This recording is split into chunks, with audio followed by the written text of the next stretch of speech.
નમસ્તે, જય માતાજી। હવે હું બોલીશ તો લોકો કહેશે કે તે બોલે છે। બાળપણની વાત અલગ હતી ભાભીજી। હવે તો સંજોગો એ નથી રહ્યા જે 20 વર્ષ પહેલા હતા।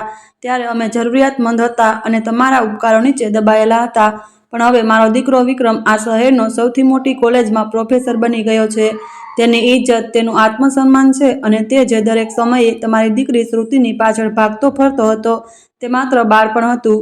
તેને હવે ભૂલી જવું જ બધા માટે સારું છે। હવે મારો દીકરો ભણેલો ગણેલો અને કાબેલ માણસ બની ગયો છે। જ્યારે તમારી દીકરીની હાલત તો બધાની સામે જ છે, જે ઇન્ટરની પરીક્ષામાં 2 વાર નાપાસ થઈને હવે ઘરની 4 દિવાલોમાં બેસીને સમય બગાડી રહી છે। અમે અમારા ખાનદાનનું નાક નથી કાપવા માંગતા તે કાલે લોકો કહે કે એક પ્રોફેસરની પત્ની અભણ અને જડ છે। કિરણજીના આ ઝેરી અને અણીદાર શબ્દોએ શ્રુતિના અસ્તિત્વમાં જાણે હજારો છરીઓ ભોંકી દીધી। તે જે કિચનના દરવાજા પાછળ ઊભી પોતાની સગાઈ નક્કી થવાની ખુશીમાં મલકાઈ રહી હતી, તેના ગાલ પર અચાનક આંસુઓનો વરસાદ ઉતરી આવ્યો। તેના હાથમાં પકડેલી ચાની ટ્રે ધ્રુજવા લાગી। ત્યારે શ્રુતિના પિતા શેખરજીએ એક ઊંડો શ્વાસ લીધો અને ખૂબ ધીમા અવાજે બોલ્યા, બહેનજી, સંબંધો પૈસા કે ડિગ્રીથી નહીં, દિલથી નિભાવવામાં આવે છે। શ્રુતિ ભલે ભણવામાં નબળી રહી હોય, પણ તેનું દિલ ખૂબ સાફ છે અને બાળપણથી જ તેનું નામ વિક્રમ સાથે જોડાયેલું રહ્યું છે। આજે જો આ પ્રકારની વાતો કરશો તો પછી મારો ભરોસો તૂટી જશે। પણ કિરણજીનો લહેજો વધુ કડક થઈ ગયો। ખુરશી પરથી ઊભા થતા બોલ્યા, ભાઈ સાહેબ, ઇજ્જત દિલથી નહીં, હેસિયતથી મળે છે। મારી વાત પતનની લકીર સમજી લો કે વિક્રમ પોતાની જિંદગી કોઈ એવી છોકરી સાથે લગ્ન કરીને બરબાદ નહીં કરે જે પોતે કંઈ નથી કરી શકી। તેને હવે પોતાના બરાબરની છોકરી જોઈએ જે તેની સાથે કોઈ મહેફિલમાં ઊભી રહીને અંગ્રેજી બોલી શકે, ના કે શ્રુતિની જેમ ચૂલા પર રોટલીઓ બનાવતા આખી જિંદગી કાઢી નાખે। આ બધું સાંભળીને શ્રુતિની અંદર જાણે કશુંક તૂટીને વિખરાઈ ગયું। તેણે અરીસામાં પોતાની જાતને જોઈ અને સોજેલી આંખોથી પોતાને સવાલ કર્યો, શું ખરેખર હું એટલી નકામી છું કે મારી કોઈ જ કિંમત નથી? વિક્રમ અને શ્રુતિના પરિવાર એક જ ગામમાં રહેતા હતા। શ્રુતિનો પરિવાર આર્થિક રીતે થોડો નબળો હતો અને વિક્રમ એક સંપન્ન પરિવારમાંથી આવતો હતો। બંને શરૂઆતમાં ગામની સ્કૂલમાં જ ભણતા હતા, જ્યાં બંનેની એકબીજા સાથે મિત્રતા થઈ ગઈ હતી। ત્યાર પછી વિક્રમ શહેર ભણવા માટે ચાલ્યો ગયો, પરંતુ શહેર જતા પહેલા તેણે પોતાની માને કહ્યું કે તે શ્રુતિને પસંદ કરે છે અને તેની સાથે જ લગ્ન કરવા માંગે છે। દીકરાની ઈચ્છાને કારણે કિરણજીએ શ્રુતિ અને વિક્રમનો સંબંધ નક્કી કરી દીધો અને વિક્રમ શહેર ચાલ્યો ગયો। પરંતુ ત્યાં જઈને તે શહેરની દુનિયામાં મગ્ન થઈ ગયો અને શ્રુતિને લઈને તેના મનમાં હીન ભાવના આવી ગઈ અને ઇધર શ્રુતિએ ભણવામાં વધારે ધ્યાન ન આપ્યું, જેના કારણે તે નાપાસ થઈ ગઈ અને આજે શ્રુતિને અપમાન સહન કરવું પડ્યું। કિરણજીના ગયા પછી એ જ રાત્રે તેણે નિર્ણય કરી લીધો કે તે આ અપમાનનો જવાબ શબ્દોથી નહીં પણ પોતાની સફળતાથી આપશે। તેણે પોતાની જૂની ચોપડીઓ કાઢી જે ધૂળથી ભરેલી પડી હતી અને દિલમાં નક્કી કરી લીધું કે હવે ઊંઘ તેની આંખોમાં ત્યારે જ આવશે જ્યારે તે વિક્રમ અને તેની ઘમંડી માને એ બતાવી દેશે કે એક હારેલી છોકરી જ્યારે જીતવાનું નક્કી કરી લે છે તો ઇતિહાસ બદલી નાખે। વિક્રમ, જે ક્યારેક તેના માટે દુનિયાનું કેન્દ્ર હતો, હવે તેને એક પડકાર લાગવા માંડ્યો। તેણે શહેર જવાનો નિર્ણય કર્યો અને પિતાની સામે હાથ જોડીને બોલી, પપ્પા, મને બસ એક તક આપી દો। હું સાબિત કરવા માંગુ છું કે હું બોજ નથી। હું આ સમાજના એ મહેણાઓને ખતમ કરવા માંગુ છું જે માણસને માત્ર ડિગ્રીઓથી તોલે છે। શેખરજીએ તેને શહેરમાં ભણવાની રજા આપી દીધી, કારણ કે તેઓ જાણતા હતા કે હવે દીકરીનો હોંસલો તૂટવાનો નથી। બીજા દિવસે શ્રુતિએ પોતાની જૂની ચોપડીઓને એક થેલામાં બાંધી અને રૂમનો દરવાજો અંદરથી બંધ કરી લીધો। તેના કાનમાં હજુ પણ આંટીના અવાજ ગુંજી રહ્યો હતો, જે તેના પિતાએ કહી રહી હતી કે ભાઈ સાહેબ, આ છોકરીને શહેર મોકલીને તમે તમારા પૈસા અને સમય બંને બરબાદ કરશો। જે અહીં ગામની સ્કૂલમાં 2 શબ્દો નથી શીખી શકી, તે મોટા શહેરની કોલેજોમાં ભલા શું કરી લેશે? શ્રુતિએ આ કડવી વાતોને પોતાના દિલમાં એક અમાનતની જેમ સાચવી લીધી। તેની આંખોમાં હવે આંસુ નહોતા, પણ એક ઠંડી આગ સળગી રહી હતી।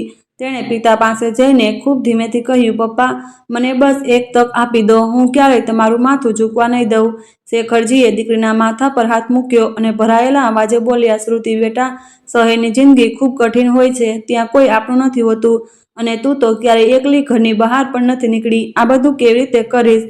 શ્રુતિએ પોતાના પિતાનો હાથ પકડીને જવાબ આપ્યો, જ્યાં પોતાના શબ્દો આટલા પારકા થઈ જાય ત્યાં શહેરની અજાણી દુનિયા વધારે સુકૂન આપે છે।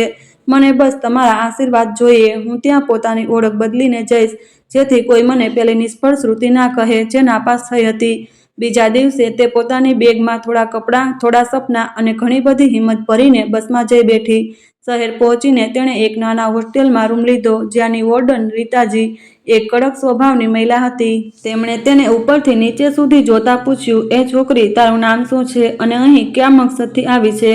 શ્રુતિએ નજરો ઝુકાવી અને એક નવું નામ પસંદ કરતા કહ્યું, "મારું નામ નીલમ છે અને હું અહીં માત્ર ભણવા આવી છું." વોર્ડન રીતાજીએ કટાક્ષ ભરેલા સ્મિત સાથે કહ્યું, "અહીં બધી આજ કહીને છે બેટી, પણ શહેરની રોશનીઓ બધું ભૂલાવી દે છે." નીલમે હળવી તડપ સાથે જવાબ આપ્યો, "આંટી, જેની પાછળ અંધારા ખૂબ ઊંડા હોય તેમને રોશનીથી ડર નથી લાગતો. મને બસ એક ખૂણો આપી દો જ્યાં હું મારી ચોપડીઓ રાખી શકું." આ પછી તેની સતત ચાલતી સંઘર્ષ ભરેલી જિંદગીની શરૂઆત થઈ.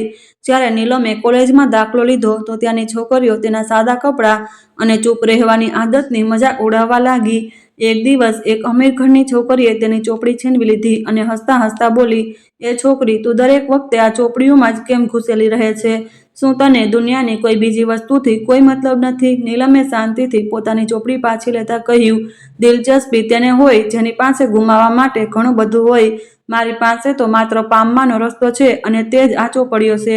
તેણે પોતાની ઓળખ એ રીતે છુપાવી લીધી કે કોઈને જાણ પણ ન થઈ શકે કે એ છોકરી જેની નિષ્ફળતાના કિસ્સા તેના ગામની ગલીઓમાં મશહૂર હતા, તે રાત્રે હોસ્ટેલના કિચનમાં કામ કરતી જેથી પોતાની ફી ભરી શકે અને દિવસભર કોલેજની લાઇબ્રેરીના એક ખૂણામાં બેસીને પુસ્તકો અને મિત્રતા કરતી રહેતી. એક રાત્રે તેની રૂમમેટ કીર્તિએ તેને પૂછ્યું, "નીલમ, તું ક્યારેય ઘરે ફોન કેમ નથી કરતી? શું તને તારી માની યાદ નથી આવતી?" નીલમ બારીની બહાર અંધારાને જોતા બોલી, "યાદ તો ખૂબ આવે છે કીર્તિ, પણ અત્યારે મારી યાદો પર અમુક લોકોના અપમાનનો પહેરો છે. જ્યાં સુધી હું એ ટોણાનો જવાબ મારી સફળતાથી નથી આપી દેતી, ત્યાં સુધી મારા માટે ઘરે જવું શક્ય નથી." કીર્તિએ હેરાનીથી પૂછ્યું, "શું કોઈ કોઈનાથી આટલી નફરત પણ કરી શકે છે?" નીલમ હળવા સ્મિત સાથે બોલી, "નફરત નબળા લોકો કરે છે, મજબૂત લોકો અપમાન કરે છે અને એ જ અપમાન આજે મારી સૌથી મોટી તાકાત બની ચૂક્યું છે." ભણતરના આ સફરમાં વિક્રમનો વિચાર હવે તેના મનમાં એક પળ માટે પણ નહોતો આવતો, કારણ કે તે સમજી ચૂકી હતી કે વિક્રમનો પ્રેમ માત્ર એક બાળપણ હતું જેની કિંમત તેણે પોતાની ઇજ્જત અને આત્મસન્માનથી ચૂકવવી પડી હતી.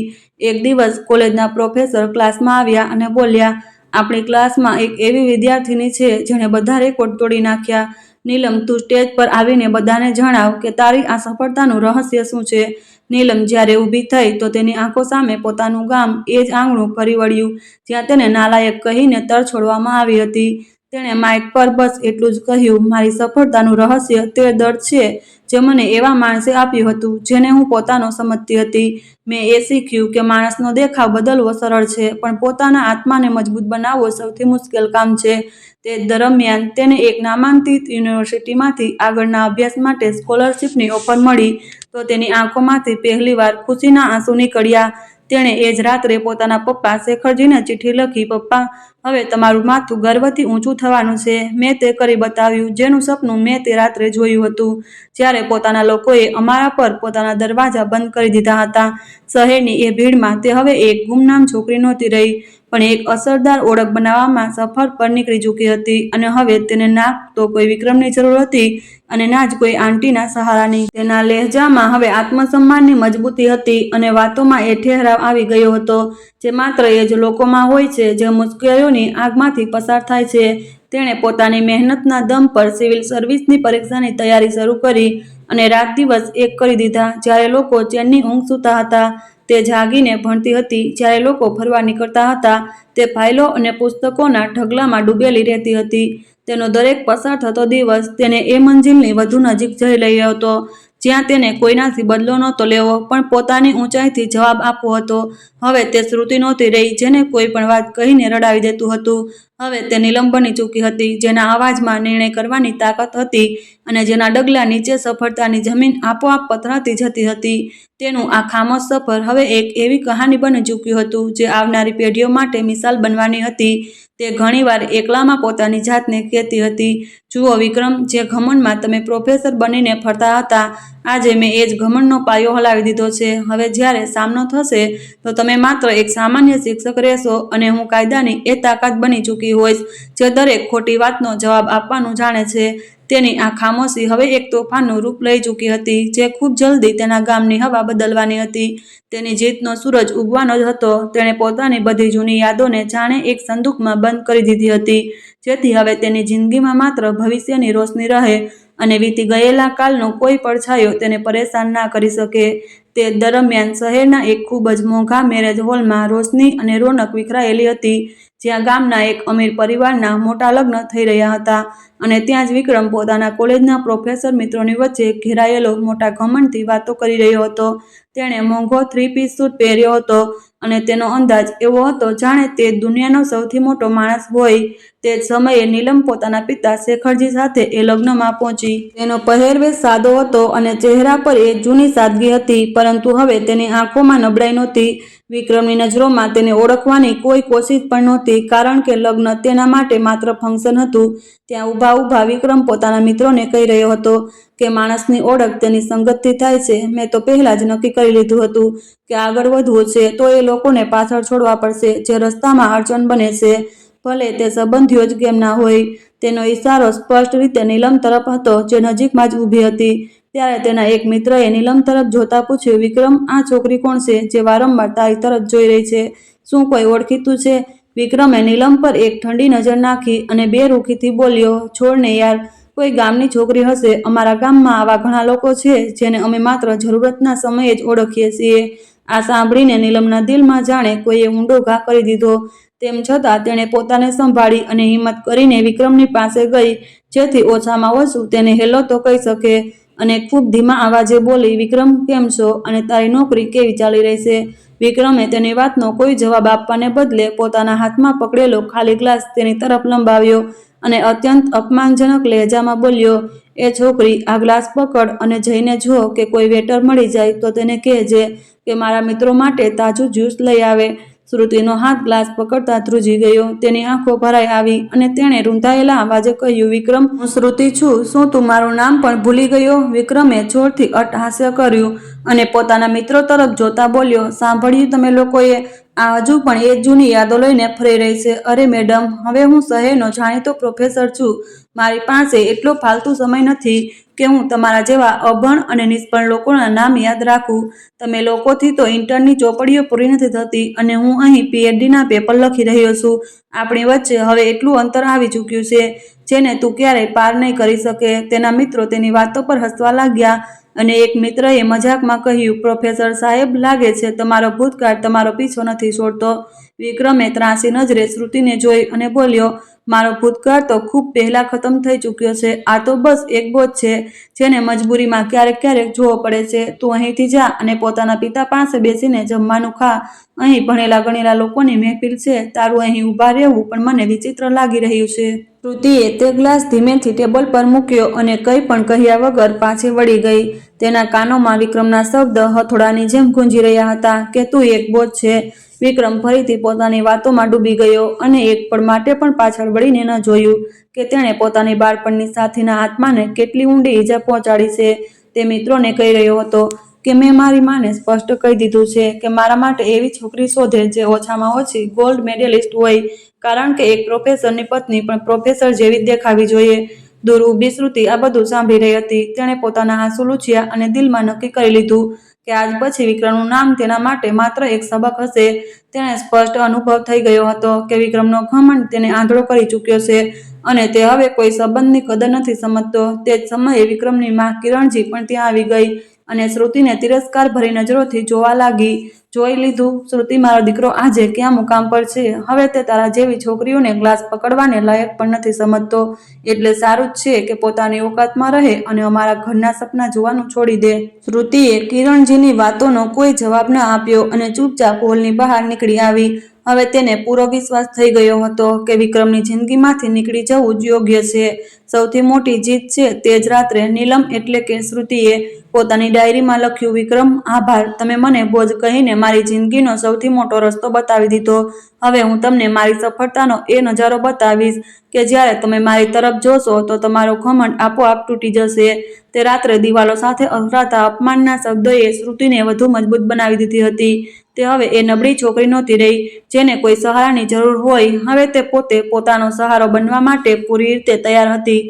જેને વિક્રમે બોજ સમજીને પોતાની જિંદગીમાંથી કાઢી મૂકી હતી, તેને એ અંદાજો પણ નહોતો કે એ બોજ એક દિવસ તેના પૂરા કરિયર માટે સૌથી મોટો પડકાર બનીને સામે આવશે. વિક્રમનું દેખાડાનું જ્ઞાન અને તેનો બનાવટી રુતબો તે રાત્રે તેની ચરમસીમા પર હતો, પણ તેને જરાય અંદાજો નહોતો કે કર્મોનું પૈડું ફરી ચૂક્યું છે અને હવે ખૂબ જ જલ્દી તેને એક એક વાતનો હિસાબ આપવો પડશે. દરેક એ મેળાનો, દરેક એ અપમાનનો જે તેણે શ્રુતિના ભણતર અને તેની ગરીબી પર કર્યો હતો. શહેરની એ ઠંડી રાત્રે શ્રુતિએ પોતાના પિતા શેખરજીનો હાથ પકડીને ખૂબ મક્કમ અવાજે કહ્યું, પપ્પા, હવે હું અહીંથી ત્યાં સુધી પાછી નહીં ફરું જ્યાં સુધી પોતાને સાબિત ના કરી દઉં. શેખરજીએ દીકરીની આંખોમાં એ નિશ્ચય જોઈ લીધો હતો જે મોટામાં મોટા પહાડને પણ ચીરી નાખે. અહીં વિક્રમ પોતાના ઘમંડની દુનિયામાં ખોવાયેલો રહ્યો. જ્યારે શ્રુતિએ પોતાના આંસુઓને શાહી બનાવીને પોતાના નસીબની નવી કહાની લખવાની શરૂ કરી દીધી હતી. એક એવી કહાની જેમાં વિક્રમ જેવા પાત્રોના ભાગે માત્ર પસ્તાવો આવવાનો હતો. વિક્રમના મિત્રો તેની સફળતાના ગુણગાન ગાઈ રહ્યા હતા અને તે ખુરશી પર ફેલાઈને એ રીતે બેઠો હતો જાણે તેને દુનિયાને જીતી લીધી હોય. પરંતુ તેને ક્યાં ખબર હતી કે અસલી જીત એ છોકરીની થવાની છે જેને તેણે એક ગ્લાસ પકડાવવા લાયક પણ નહોતી સમજી. સમયની દરેક પસાર થતી પળ હવે વિક્રમના પતન અને શ્રુતિની સફળતા તરફ વધી રહી હતી.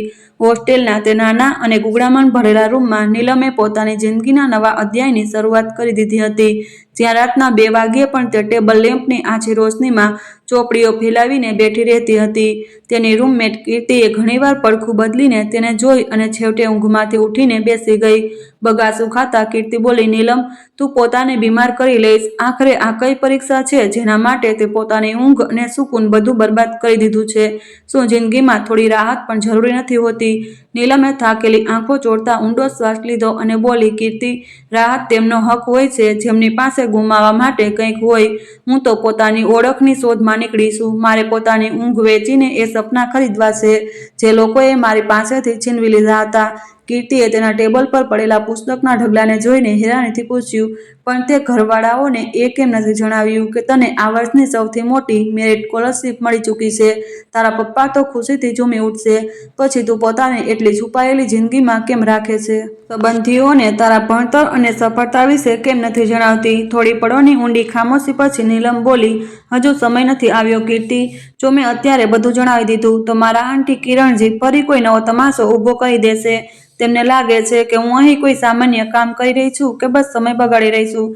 તેમને એવું જ વિચારવા દો, કારણ કે જ્યારે ખામોશીથી મોટી સફળતા દસ્તક દે તો તેનો સ્વર આખી દુનિયા સાંભળે છે. તે જ સમયે તેના ફોન પર તેના પિતા શેખરજીનો કોલ આવ્યો. નીલમે પોતાનો અવાજ સંભાળ્યો અને ફોન કાને લગાડ્યો. સામે પિતા શેખરજીના અવાજમાં ઊંડી ચિંતા હતી. તેમણે પૂછ્યું, બેટા નીલમ, ત્યાં બધું બરાબર તો ચાલે છે ને? સાંભળ્યું છે શહેરમાં ખૂબ મોંઘવારી છે. જો પૈસાની તકલીફ હોય તો જણાવી દેજે. હું પોતાની જમીનનો થોડોક હિસ્સો વેચી દઈશ, પણ તું તારું ભણતર અધૂરું ના છોડતી. આ સાંભળતા જ નીલમની આંખો ભરાઈ આવી, પણ તેને પોતાને સંભાળતા મજબૂત અવાજે કહ્યું, ના પપ્પા, મને પૈસાની કોઈ જરૂર નથી. હું અહીં હોસ્ટેલના કિચનમાં કામ કરું છું. તેનાથી મારું ગુજરાન સારી રીતે ચાલી જાય છે. તમે બસ તમારી તબિયતનું ધ્યાન રાખજો. શેખરજીએ અફસોસ ભરેલા અવાજે કહ્યું, બેટા, કાશ હું તને વિક્રમ જેવા પ્રોફેસરની જેમ કોઈ મોટી કોલેજમાં ભણાવી શકત, પણ મારી હેસિયત સીમિત છે. નીલમ હળવા સ્મિત સાથે બોલી, પપ્પા, પ્રોફેસર હોવું માત્ર એક પદ હોય છે. સાચી ઊંચાઈ માણસ પોતાના ચરિત્રથી મેળવે છે. તમે ચિંતા ન કરો, હું તમને એ મુકામ બતાવીશ જે કોઈ પ્રોફેસરના સપનામાં પણ નહીં હોતો. ફોન મૂકતા જ નીલમ ફરીથી પોતાની ફાઇલોમાં ડૂબી ગઈ. તેણે પોતાના પિતાને એ નહોતું જણાવ્યું કે તે કઈ વસ્તુની તૈયારી કરી રહી છે. તેણે પોતાની સિવિલ સર્વિસની તૈયારીને બિલકુલ એક ગુપ્ત મિશનની જેમ ચાલુ રાખી. તેનું જીવન હવે કોઈ જાસૂસ જેવું થઈ ગયું હતું. તે કોલેજ જતી તો કેન્ટીનમાં બેસવાને બદલે સીધી લાઇબ્રેરીના સૌથી ખૂણાવાળા ભાગમાં ચાલી જતી હતી, જ્યાં જૂની અને ધૂળથી ભરેલી ચોપડીઓ રાખેલી હતી. એક દિવસ કોલેજના પ્રિન્સિપાલે તેને પોતાની ઓફિસમાં બોલાવી અને કહ્યું, નીલમ, અમને ગર્વ છે કે તે રાષ્ટ્રીય સ્તરની સ્પર્ધામાં પહેલું સ્થાન મેળવ્યું અને હવે તને સરકાર તરફથી ખાસ સ્કોલરશીપ આપવામાં આવી રહી છે. શું તું ઈચ્છે છે કે તારા પરિવારને આ કાર્યક્રમમાં બોલાવવામાં આવે? નીલમે ખૂબ આદર સાથે માથું ઝુકાવીને કહ્યું, સર, માફ કરજો, પરંતુ હું ઈચ્છું છું કે મારી આ સફળતા અત્યારે ગુપ્ત જ રહે. હું નથી ઈચ્છતી કે મારા ગામમાં કોઈને ખબર પડે કે હું અહીં શું કરી રહી છું. પ્રિન્સિપાલે નવાઈ પામીને પૂછ્યું, આવું કેમ બેટા? સફળતા તો વેચવાથી વધે છે. નીલમે શાંત પણ મક્કમ અવાજે જવાબ આપ્યો, સર, અમુક ઘા એવા હોય છે જેનો ઈલાજ માત્ર પૂરી જીતથી થાય, અને મારી જીત અત્યારે અધૂરી છે. જે દિવસે હું એ ખુરશી પર બેસીશ જ્યાંથી ન્યાયનો નિર્ણય થાય છે, તે દિવસે હું પોતે દુનિયાને જણાવીશ કે એ જ નાલાયક સમજાતી છોકરીએ આ બધું કરી બતાવ્યું। આ પૂરા સંઘર્ષમાં કીર્તિ તેની એકમાત્ર સાચી દોસ્ત હતી। કીર્તિ ઘણીવાર તેને કહેતી હતી, નીલમ, જ્યારે તું કોઈની સાથે વાત કરે છે તો તારા શબ્દોમાં એક વિચિત્ર ધાર હોય છે, જાણે કે તું કોઈની સાથે બદલો લઈ રહી હો। ત્યારે નીલમ હળવું હસીને જવાબ આપતી, ના કીર્તિ, આ બદલો નહોતો, પણ એ મેણાનો જવાબ હતો જે તેને વારસામાં મળ્યા હતા। તેણે રાત દિવસ એક કરી દીધા। તે માંડ 2-2 કલાક ઊંઘતી અને બાકીનો સમય પુસ્તકો અને પરિસ્થિતિઓ સાથે જોડાયેલા વિષયોને વાંચવામાં લગાવી દેતી। તેની આંખોની નીચે કાળા કુંડાળા પડી ગયા હતા, પણ તેના હોંસલામાં જરાય ઉણપ નહોતી આવી। તે ઘણી રાતોમાં બારી પાસે ઊભી રહીને વિક્રમના એ જ શબ્દો દોહરાવતી, તું એક બોજ છે, અને પછી દાંત પીસીને ફરીથી ભણવામાં લાગી જતી। તેણે પોતાની સ્કોલરશીપની રકમ ખૂબ સાચવીને વાપરી અને તેનાથી મોંઘી ચોપડીઓ અને જરૂરી નોટ ખરીદ્યા, જેથી તૈયારીમાં કોઈ કસર ના રહી જાય। આ સમયમાં તેણે ઘણીવાર પૈસાની તંગી વેઠવી પડી, પણ તેને ક્યારેય હાર ન માની।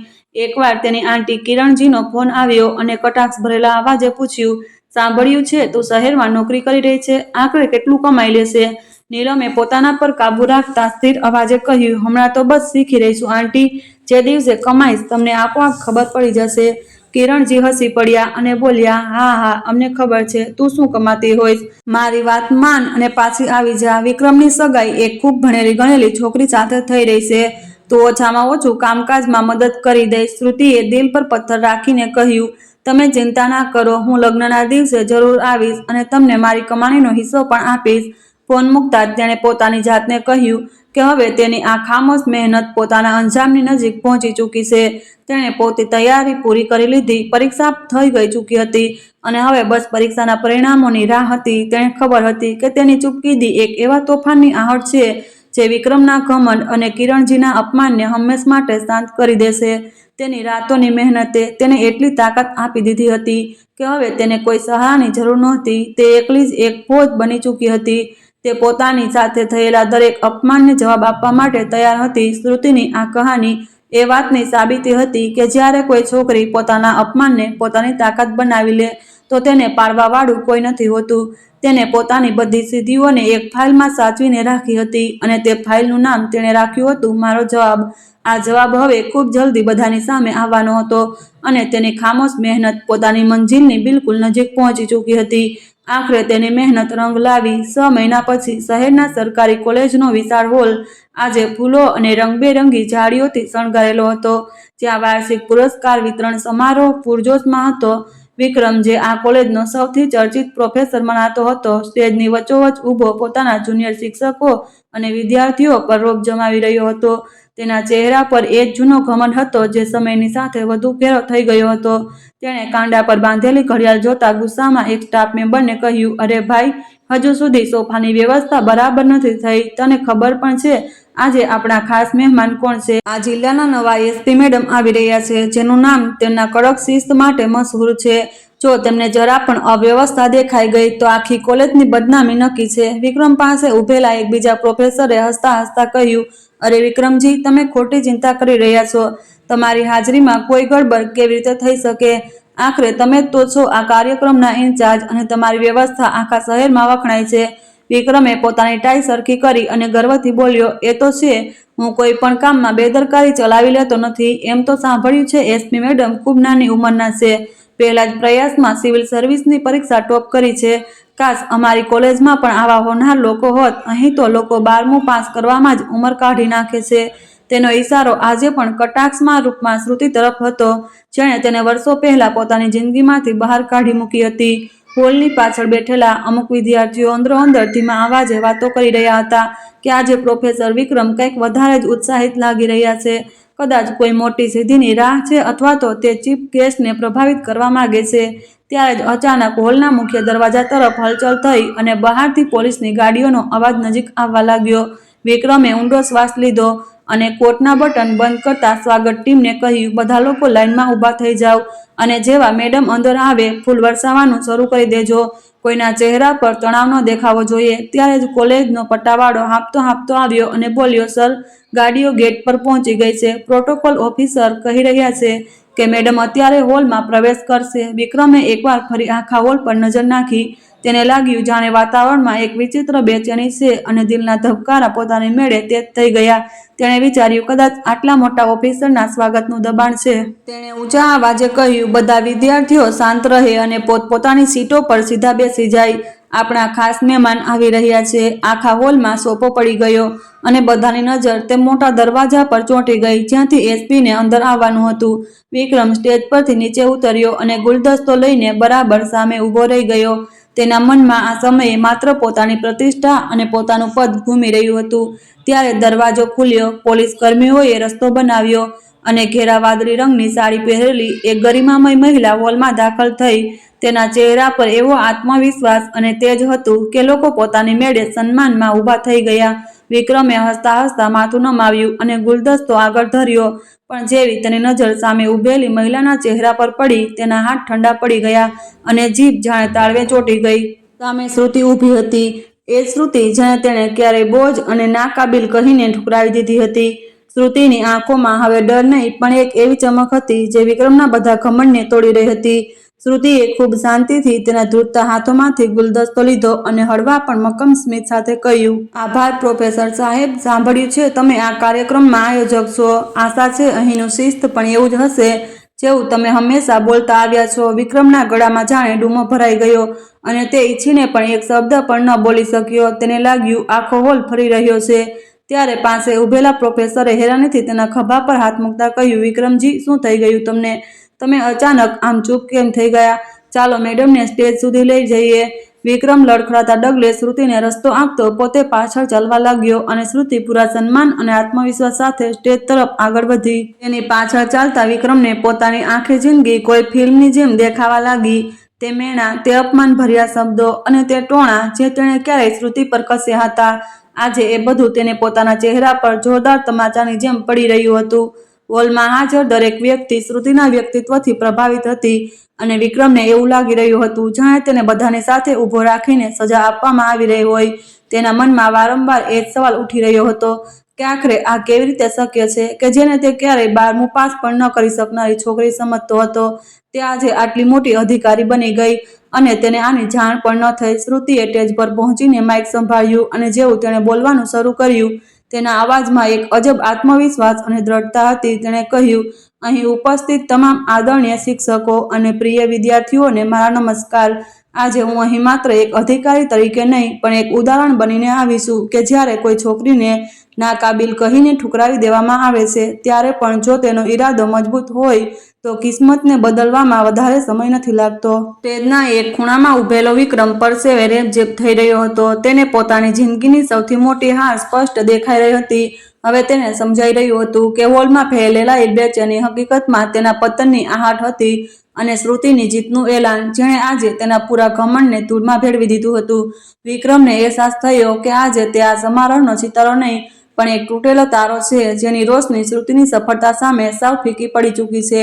શ્રુતિ હવે સ્ટેજની વચ્ચે ખુરશી પર બેસી રહી હતી અને આખા હોલ પર એક શાંત પણ મજબૂત નજર નાખી રહી હતી. જ્યારે વિક્રમની હાલત તે અપરાધી જેવી હતી જેને સજા સંભળાવતા પહેલા કઠેડામાં ઊભો કરી દેવામાં આવ્યો હોય.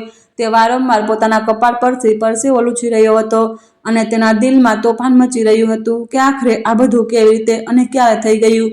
કોઈક રીતે હિંમત એકઠી કરીને જ્યારે વિક્રમ શ્રુતિ પાસેથી પસાર થયો તો તેણે ખૂબ ધીમા અવાજે કહ્યું, શ્રુતિ, આ તું જ છે ને? હું સાચેમાં તને જોઈ રહ્યો છું કે કોઈ સપનું જોઈ રહ્યો છું? શ્રુતિએ પોતાની ફાઇલ પરથી નજર હટાવીને વિક્રમ તરફ એવી રીતે જોયું જાણે તે તેને ઓળખતી જ ના હોય અને અત્યંત પ્રોફેશનલ લહેજામાં બોલી, માફ કરજો મિસ્ટર વિક્રમ, આ એક સરકારી કાર્યક્રમ છે અને આ રીતે અંગત વાતો કરવી શિસ્ત વિરુદ્ધ છે. વિક્રમને એવું લાગ્યું જાણે કોઈએ તેના ચહેરા પર ઠંડુ પાણી રેડી દીધું હોય. તે તડપીને બોલ્યો, શ્રુતિ, હું વિક્રમ છું, તારો પોતાનો, તારો મંગેતર. શું તું આ બધું ભૂલી ગઈ? શ્રુતિએ ઊંડો શ્વાસ લીધો અને શાંત પણ કડક અવાજે કહ્યું, મારી યાદોમાં માત્ર એ જ લોકો સુરક્ષિત છે જે સંબંધોની ઇજ્જત કરતા જાણે અને જેનું ચરિત્ર ઊંચું હોય છે. બાકી બધા મારા માટે કોઈ બંધ ફાઇલના નિર્જીવ કાગળો જેવા જ છે. વિક્રમના પગ નીચેથી જાણે જમીન સરકી ગઈ. તેને એ સમય યાદ આવવા લાગ્યો જ્યારે તે શ્રુતિને તુચ્છ સમજીને બોલાવતો હતો અને આજે એ છોકરી તેને તેના નામ અને ઓકાતનો અહેસાસ કરાવી રહી હતી. આ દરમિયાન હોલમાં હાજર એક પ્રોફેસરે આગળ વધીને શ્રુતિને પૂછ્યું, મેડમ, શું આપ વિક્રમને પહેલાથી ઓળખો છો? એમનો ચહેરો જોઈને જ એવું લાગી રહ્યું કે ખૂબ પરેશાન છે. શ્રુતિએ હસતા હસતા જવાબ આપ્યો, પ્રોફેસર સાહેબ, હેરાની તો સામાન્ય રીતે એ જ અનુભવે જેની વિચારસરણી નાની હોય. હું બસ એ જોઈ રહી છું કે આ કોલેજનું સ્તર શું છે, જ્યાં શિક્ષક પોતાના મહેમાનોનું સ્વાગત કરવાને બદલે તેમની જિંદગીના કિસ્સાઓમાં રસ ધરાવે છે. વિક્રમને એવું મહેસૂસ થયું જાણે તેને આખા હોલમાં ચાબખા મારી રહ્યા હોય. તે ત્યાંથી ખસીને પાછળની તરફ ચાલ્યો ગયો, જ્યાં તેની માં એટલે કે કિરણજી હજુ સુધી આઘાતની હાલતમાં બેઠી હતી. તેમણે વિક્રમનો હાથ પકડીને ઢીલા અવાજે કહ્યું, વિક્રમ બેટા, આ એ જ છોકરી છે ને જેને આપણે ઘરમાંથી કાઢી મૂકી હતી? આટલી મોટી અધિકારી કેવી રીતે બની ગઈ? ક્યાંક આ કોઈ દગો તો નથી ને? વિક્રમે પોતાની માનો હાથ ઝટકતા ગુસ્સાથી કહ્યું, અમ્મા, હવે આ વાતનો કોઈ ફાયદો નથી. તમારી આ જીભે મારું તો બધું બરબાદ કરી દીધું. આજે જે ખુરશી પર બેઠી છે ત્યાં સુધી પહોંચવા માટે તેણે કેટલી મુસાફરી કરી એ હું નથી જાણતો, પણ તેની આંખોની ઠંડક કહી રહી છે કે તેણે આપણને બધાને પોતાના દિલથી કાઢી ફેંક્યા છે અને અચકાય પણ નથી. તેમણે કહ્યું, હું હમણાં જઈને તેને મળીશ અને તેને કહીશ કે આ બધું બસ એક મજાક હતી. વિક્રમે કડવાશ ભરેલા અવાજે ઉમેર્યું, અમ્મા, એ મજાક નહોતી, એ બધું તો અપમાન હતું અને હવે એ જ અપમાન આપણને આપણી આંખો સામે પાછું ફરીને દેખાઈ રહ્યું છે. શ્રુતિએ સ્ટેજ પરથી એલાન કર્યું. તે ઈચ્છે છે કે વિક્રમ સ્ટેજ પર આવે અને આજના ટોપર્સને ઇનામ આપે. વિક્રમ ભારે પગલે સ્ટેજ પર આવ્યો તો શ્રુતિએ શાલ તેની તરફ લંબાવી અને કાનમાં ખૂબ ધીમેથી કહ્યું, વિક્રમ સાહેબ, આ ઇનામ એ બાળકો માટે છે જે મહેનત કરે. કાશ તમે પોતાની ડિગ્રીની સાથે થોડી માણસાઈ પણ વધારી હોત તો આજે તમારે આમ નજર ચોરીને ઇનામ વહેંચવાનો વારો ન આવત. વિક્રમ ઇનામ પકડતા લડખડાયો. તેને લાગ્યું કે શ્રુતિ તેને બધાની સામે ખુલ્લો પાડી રહી છે. તેણે એકવાર ફરી કોશિશ કરી કે શ્રુતિને ભાવુક કરી બેસે. બોલ્યો, શ્રુતિ, હું જાણું છું કે મારાથી ભૂલ થઈ. મારી માએ જે કહ્યું તે ખોટું હતું. હું તને શોધતો રહ્યો. શ્રુતિએ મૂકમ અવાજે જવાબ આપ્યો, જે માત્ર વિક્રમને સંભળાયો. જૂઠ બોલવા માટે પણ અક્કલ જોઈએ. તમે મને નહીં પણ પોતાના અહંકારને શોધી રહ્યા છો, જે આજે મારા જૂતા નીચે દબાઈ ચૂક્યો છે. વિક્રમ ત્યાંથી ભાગી જવા માંગતો હતો, પણ તે પ્રોટોકોલની જંજીરોમાં બંધાયેલો હતો. શ્રુતિએ પૂરા ફંક્શનમાં વિક્રમને એક સામાન્ય કર્મચારીની જેમ ટ્રીટ કર્યો. ક્યારેક તેને ફાઇલ લાવવાનું કહેતી, ક્યારેક સ્ટેજની લાઇટ ચેક કરવાનો આદેશ આપતી. વિક્રમના મિત્રો જે પહેલા તેના રુતબાના વખાણ કરતા હતા, હવે અંદરોઅંદર હસતા હસતા કહી રહ્યા હતા, જો યાર, પ્રોફેસર સાહેબની તો આજે હવા જ નીકળી ગઈ. આ મેડમ તો તેમને એક મિનિટનો ચેન નથી આપી રહી. વિક્રમને પોતાની જિંદગીનો આ સૌથી લાંબો અને અપમાનજનક દિવસ લાગી રહ્યો હતો. તેને વારંવાર એ દ્રશ્ય યાદ આવી રહ્યું હતું, જ્યારે તેણે ક્યારેક શ્રુતિને લગ્નના વોલમાં પાણીનો ગ્લાસ પકડાવ્યો હતો અને આજે એ જ શ્રુતિ તેને ફાઇલોના ઢગલામાં ગૂંચવીને પોતાની તાકાતનો અહેસાસ અપાવી રહી હતી.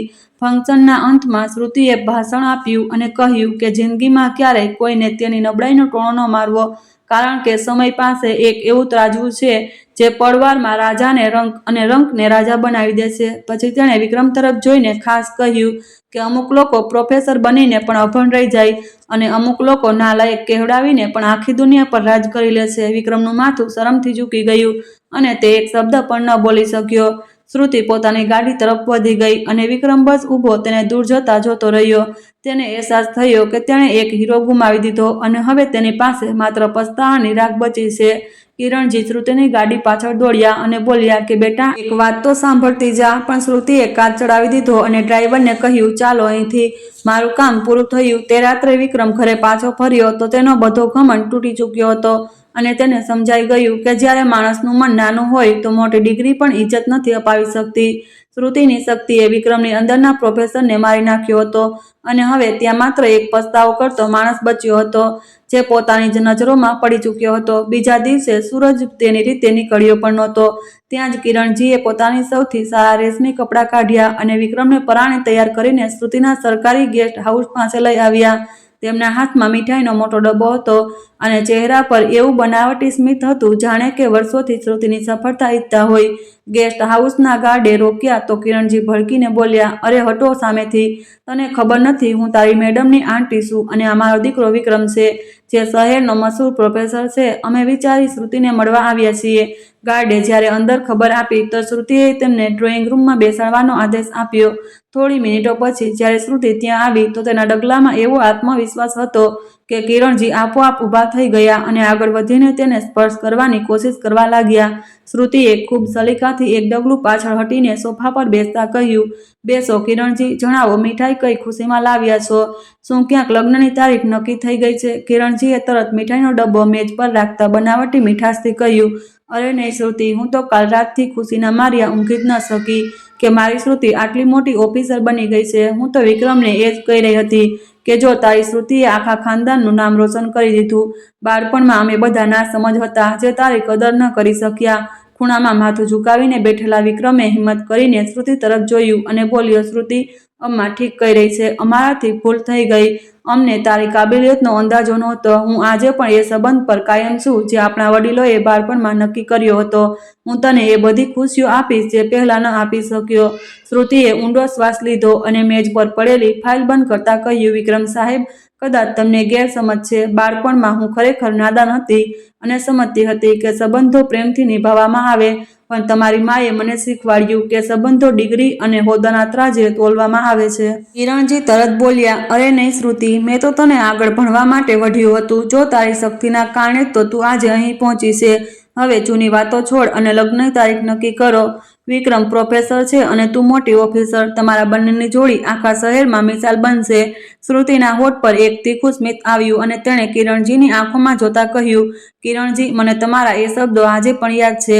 મારો દીકરો પ્રોફેસર બની જશે અને તારી નાલાયક દીકરી તો ઇન્ટરમાં 2 વાર નાપાસ થઈ ચૂકી છે. અમે આ સંબંધ કરીને અમારું નાક નથી કપાવવા માંગતા. યાદ છે ને તમને? કિરણજીનો ચહેરો સફેદ પડી ગયો અને તે હળબળાવા લાગ્યા. એ તો ગુસ્સામાં કહી દીધું હતું. શ્રુતિએ હાથના ઇશારાથી તેમને ચૂપ કરાવ્યા અને સખત લહેજામાં બોલી, કિરણજી, તમે મારી સાથે સંબંધ નથી જોડવા માંગતા. તમે મારા હોદ્દા સાથે સંબંધ જોડવા માંગો છો. જ્યારે હું કંઈ નહોતી ત્યારે તમે તમારા દીકરાની સગાઈ કોઈ બીજી છોકરી સાથે કરાવી દીધી જે પ્રોફેસર હતી અને આજે તમે મને શ્રુતિ નહીં એસપી તરીકે જોઈ રહ્યા છો. તો તમે ઈચ્છો છો કે તમારા દીકરાના લગ્ન એસપી સાથે થઈ જાય, પણ હું અધિકારી થઈને તમારા દીકરા સાથે લગ્ન કેમ કરું? એક સારો માણસ નથી અને ના જ મારા હોદ્દાના બરાબર. હવે મારા દિલમાં તેના માટે કોઈ મોહબ્બત પણ નથી. પછી હું આ સંબંધ કેમ જોડું? હું તો કોઈ એવા માણસ સાથે લગ્ન કરીશ જેને પ્રેમની કદર હોય, જેની અંદર માણસાઈ હોય, જે બીજાની ઇજ્જત કરતા જાણતો હોય. મને મારું સ્તર નીચે પાડવાનો શોખ નથી અને ના જ એવો સંબંધ કરીને મારા પદની ઇજ્જત દાવ પર લગાવવાની જરૂર છે. લોકો શું કહેશે કે એક એ ગ્રેડની ઓફિસરે એક નાની વિચારસરણીવાળા માણસ સાથે લગ્ન કરી લીધા. વિક્રમ તડપીને બોલ્યો, શ્રુતિ, તું શું અમારી મોહબ્બતની મજાક ઉડાવી રહી છે? શું તું બધું ભૂલી ગઈ? શ્રુતિ ખુરશી પરથી ઉઠતા બોલી, પ્રેમ તો તમે એ જ દિવસે ખતમ કરી દીધો હતો જે દિવસે તમે મને લગ્નના હોલમાં પાણીનો ગ્લાસ પકડાવ્યો હતો.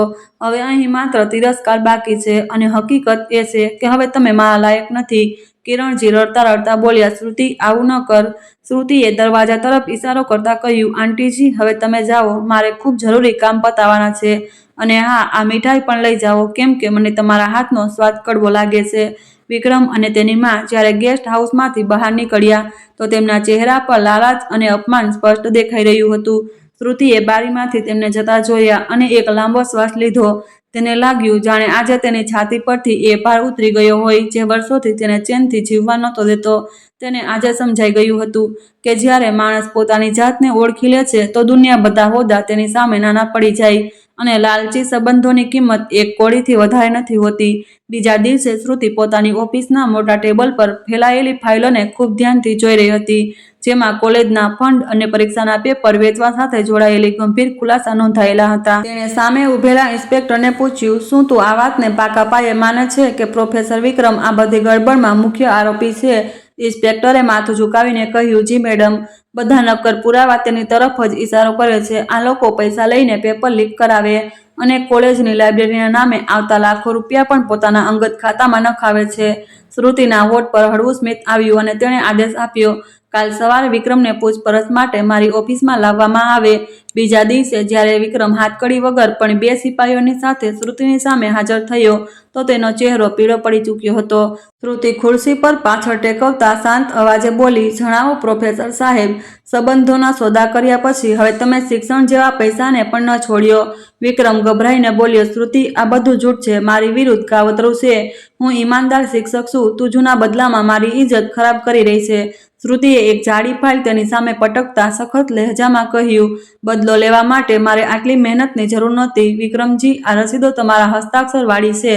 અરે, આ બેંક સ્ટેટમેન્ટ સાફ બતાવી રહ્યું છે કે એક પ્રોફેસરના પગારથી એટલી સંપત્તિ કેવી રીતે આવી શકે.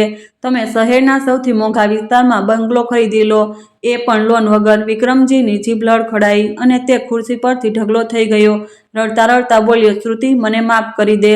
મારી માં જીવતી મરી જશે જો તેને ખબર પડી કે હું જેલ જઈ રહ્યો છું. શ્રુતિ મેજ પર મૂકીને તેની આંખોમાં જોતા બોલી, જ્યારે તમે ગરીબ વિદ્યાર્થીઓનું ભવિષ્ય વેચી રહ્યા હતા ત્યારે તમને તમારી માની ઇજ્જતનો ખ્યાલ કેમ ન આવ્યો?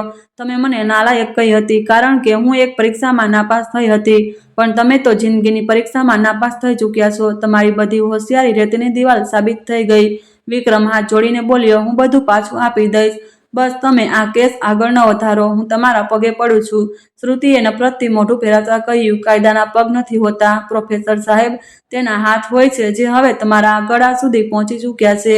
જે ઘમંડ પર તમે મને બોજ સમજી હતી, આજે એ જ ઘમંડ તમારા કારનામાઓ નીચે દબાઈને તૂટી રહ્યો છે. એ જ પળે વિક્રમને પોતાની ઓકાતનો સાચો અંદાજો થયો, જ્યારે શ્રુતિએ ફોન ઉઠાવીને આદેશ આપ્યો કે આરોપીને હવાલાતમાં મોકલી દેવામાં આવે. વિક્રમની ચીસો અને કરગરવું શ્રુતિની ઓફિસની દિવાલો સાથે અથડાઈને પાછું ફરી રહ્યું હતું, પણ શ્રુતિનું દિલ પથ્થરનું બની ચૂક્યું હતું, કારણ કે તે જાણતી હતી કે આવા લોકો સમાજ માટે ઝેર હોય છે.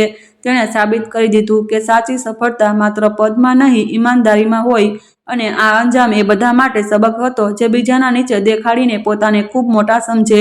શ્રુતિ બારીની બહાર જોતા વિચારી રહી હતી કે આજે તેના પિતાની ઇજ્જત સાચામાં પાછે આવી ગઈ છે, કારણ કે સત્ય જૂઠને બેનકાબ કરી દીધું હતું અને ડિગ્રીઓની પાછળ છુપાયેલો ચહેરો દુનિયાની સામે આવી ચૂક્યો હતો. રાતની ચાદર આખા શહેર પર ફેલાઈ ચૂકી હતી. સરકારી ગેસ્ટ હાઉસના બગીચામાં પીળી લાઇટો નીચે વિક્રમ એક પડછાયાની જેમ શ્રુતિની રાહ જોઈ રહ્યો હતો.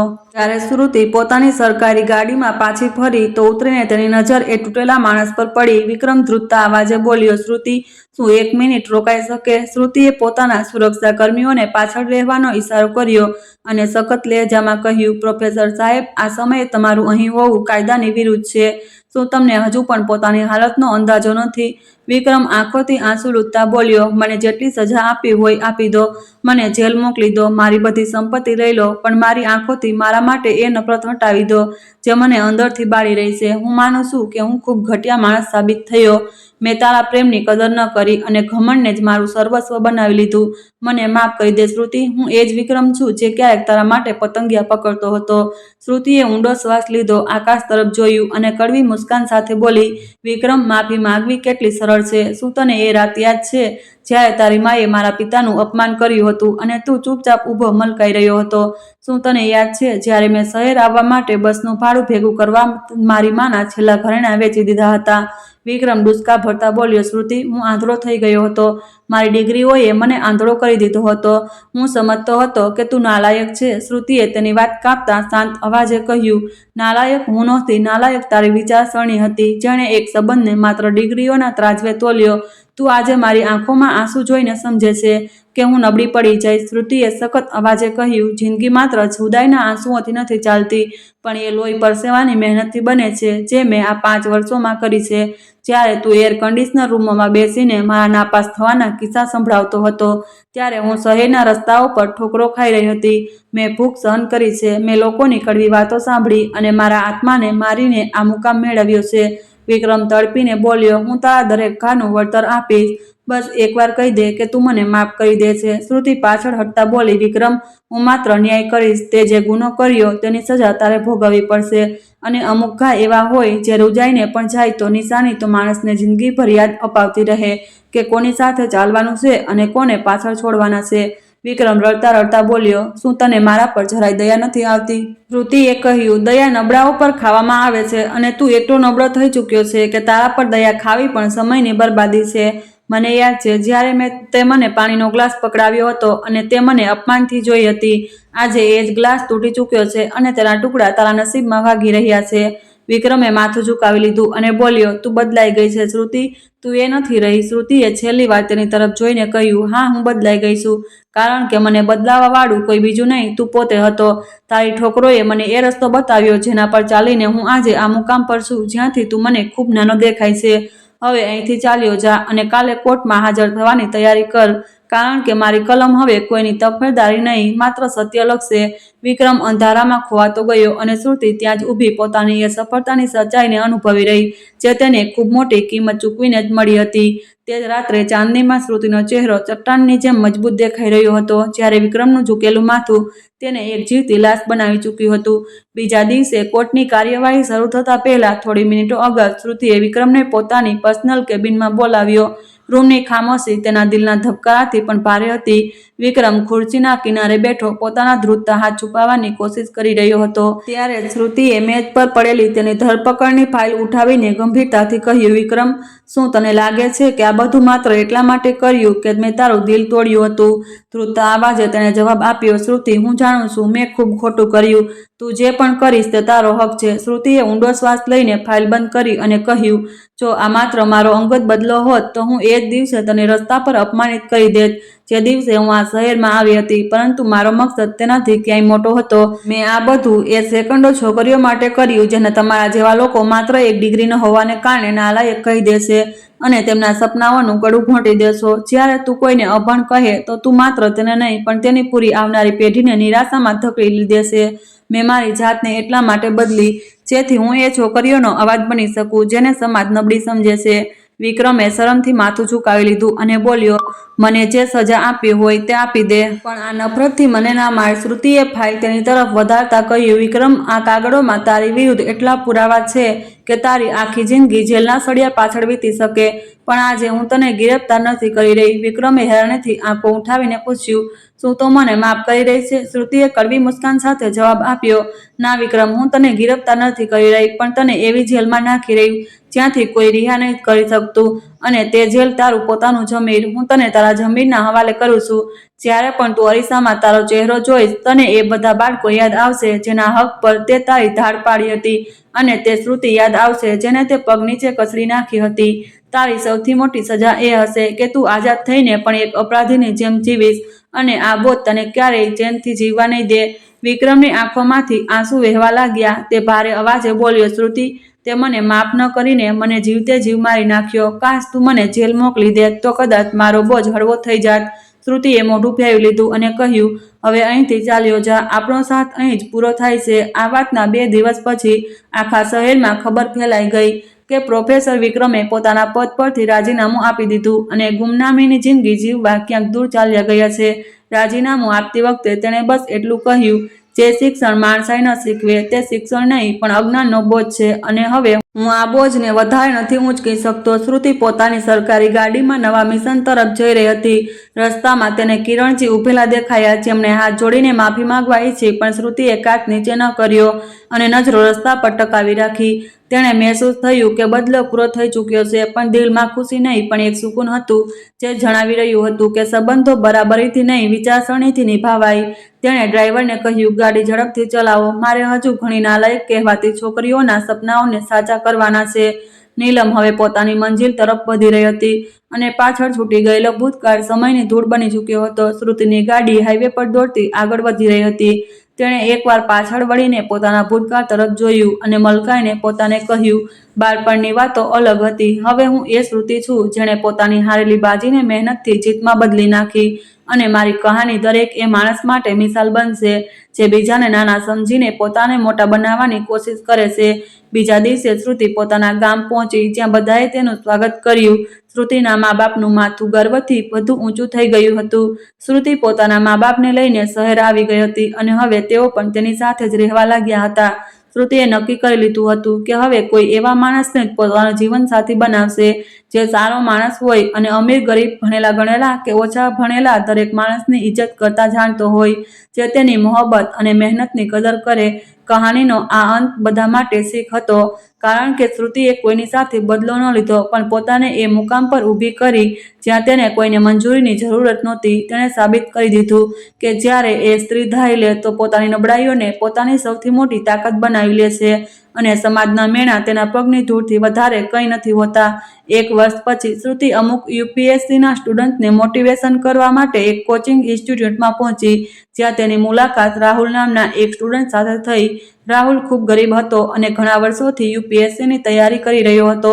આ વર્ષે તેનો છેલ્લો પ્રયાસ હતો. તેણે શ્રુતિને રિક્વેસ્ટ કરી, મેં સાંભળ્યું છે કે તમે ખૂબ ઓછી સુવિધાઓમાં મહેનત કરીને એક જ વારમાં યુપીએસસી ક્લિયર કરી લીધું હતું. તો તમે મને થોડું માર્ગદર્શન આપી શકો છો? મને તેની ખૂબ જરૂર છે. શ્રુતિએ રાહુલની અંદર એ લગન દેખાઈ જે એક વફાદાર અધિકારી બનવા માટે જરૂરી હોય. તેણે તેને પોતાની ઓફિસમાં આવવા કહ્યું. રાહુલ બીજા દિવસે શ્રુતિને મળવા ગયો. શ્રુતિએ તેને કહ્યું કે તેની મદદ કરશે અને રોજ જ્યાં સુધી એક્ઝામ નથી થઈ જતી 1 કલાકનો સમય તેને આપશે. હવે રાહુલ રોજ શ્રુતિના બંગલે પહોંચવા લાગ્યો. શ્રુતિ તેની એક્ઝામની તૈયારીમાં મદદ કરતી હતી. રાહુલ એક ખૂબ જ મહેનતુ અને ઈમાનદારી માણસ હતો. શ્રુતિ ધીરે ધીરે રાહુલને પસંદ કરવા લાગી, પરંતુ તે પોતાના દિલની વાત હજુ નહોતી કહી શકી. તે વિચારતી હતી કે જો અત્યારે તેણે આ બધું કહ્યું તો રાહુલનું ધ્યાન ભણવામાંથી ભટકી શકે અને તે તેને ડિસ્ટર્બ નહોતી કરવા માંગતી, કારણ કે આ તેનો છેલ્લો પ્રયાસ હતો. રાહુલ પણ શ્રુતિને પ્રેમ કરવા લાગ્યો હતો, પણ તે પણ પોતાના મનની વાત તેને નહોતો કહી શકતો, કારણ કે તે ડરી રહ્યો હતો કે અત્યારે તે એક સાધારણ ગરીબ માણસ છે. ખબર નહીં શ્રુતિ તેને સ્વીકારશે કે નહીં. એટલા માટે તેણે પણ નક્કી કર્યું કે પહેલા એક્ઝામ સારી રીતે થઈ જાય તો તેણે યુપીએસસી ક્લિયર કરી લીધું તો શ્રુતિએ પોતાના દિલની વાત કહી દેશે, નહીં તો તે ચૂપચાપ શ્રુતિની જિંદગીમાંથી ચાલ્યો જશે. અને પછી એ દિવસ પણ આવી ગયો જ્યારે રાહુલની એક્ઝામ થઈ ગઈ અને તે શ્રુતિને જણાવવા આવ્યો કે તેનું પેપર કેવું ગયું હતું. શ્રુતિ જે રાહુલની આતુરતાથી રાહ જોઈ રહી હતી, રાહુલને જોતા જ ઉત્સાહિત થઈ ગઈ અને તેને પૂછ્યું કે આખરે તારું પેપર કેવું ગયું. રાહુલે કહ્યું, પેપર તો સારું ગયું, પણ જુઓ કિસ્મત સાથ આપે છે કે નહીં, કારણ કે છેલ્લા ઘણા પ્રયાસો મારા ક્યારેક 1 નંબરથી તો ક્યારેક 2 નંબરથી બેકાર ચાલ્યા હતા. રાહુલ થોડો નિરાશ થઈ ગયો. આ જોઈને શ્રુતિએ રાહુલનો હાથ પોતાના હાથમાં લઈ લીધો, જેનાથી રાહુલ ચોંકી ગયો. શ્રુતિ બોલી, તારે નિરાશ થવાની જરૂર નથી. તે પૂરી મહેનત કરી છે. જો તારા નસીબમાં લખ્યું હશે તો આ પ્રયાસ તું પાસ કરી લઈશ, અને જો એવું પણ ન થઈ શક્યું તો પણ નિરાશ ન થતો, કારણ કે મેં તારી તરફથી પૂરો પ્રયાસ કર્યો છે. અને જીવન માત્ર એક જ રસ્તા પર આવીને નથી અટકતું. જો એક રસ્તો બંધ થાય છે તો બીજા બધા રસ્તા ખોલવા પડે અને જિંદગીમાં આગળ વધવું પડે. શ્રુતિની વાતોએ રાહુલને ખૂબ હિંમત આપી. આ પછી શ્રુતિએ નક્કી કર્યું કે તે આજે પોતાના મનની વાત રાહુલને કહેશે. અને તેણે રાહુલને કહ્યું કે રાહુલ, હું તને આજે કંઈક કહેવા માંગુ છું. જરૂરી નથી કે તું તેનો જવાબ અત્યારે જ આપે. જે તારું દિલ કહે એ જ જવાબ આપજે. રાહુલ ખામોશીથી શ્રુતિની આંખોમાં જોતો રહ્યો અને મનોમન વિચારવા લાગ્યો કે જો તે પાસ ન થયો તો ક્યાંક શ્રુતિને ના ન પાડવી પડે. પણ શ્રુતિના મોઢેથી નીકળેલા શબ્દો સીધા રાહુલના દિલ સુધી પહોંચી ગયા. શ્રુતિએ કહ્યું કે રાહુલ, હું તને પસંદ કરું છું. શું તું મારો જીવનસાથી બનવા માંગીશ? આ સાંભળીને રાહુલને વિશ્વાસ ન થયો કે એક એસપી એક સ્ટ્રગલરને પોતાના પ્રેમનો ઇઝહાર કરી રહી છે. રાહુલે કહ્યું, શ્રુતિ, પસંદ તો હું પણ તને કરું છું, પણ ક્યારેય પોતાના મનની વાત ન કહી શક્યો, કારણ કે અત્યારે હું તારા લાયક નથી. આ સાંભળતા જ શ્રુતિએ રાહુલના મોઢા પર હાથ રાખી દીધો અને બોલી, કોઈ પણ માણસ કોઈના લાયક માત્ર કોઈ પદ કે હોદ્દા પર પહોંચવાથી નથી હોતો. એક સારો જીવનસાથી બનવા માટે સારો માણસ હોવું જરૂરી છે, અને તું એક સારો માણસ છે. આ મને ખબર છે. તું મહેનતુ છે અને જે મહેનત કરતા જાણે છે તે જિંદગીમાં કંઈક ને કંઈક તો કરી જ લેશે. તું જો યુપીએસસી ક્લિયર કરી લઈશ તો પણ તું મારા લાયક છે, અને જો નહીં કરે તો પણ તું મારા લાયક છે, કારણ કે તું જિંદગીના ભણતરમાં પાસ થઈ ચૂક્યો છે અને તારા સંસ્કાર, તારી માણસાઈ, પ્રેમને સમજવાની કાબિલિયત મારા માટે સૌથી મોટી વાત છે.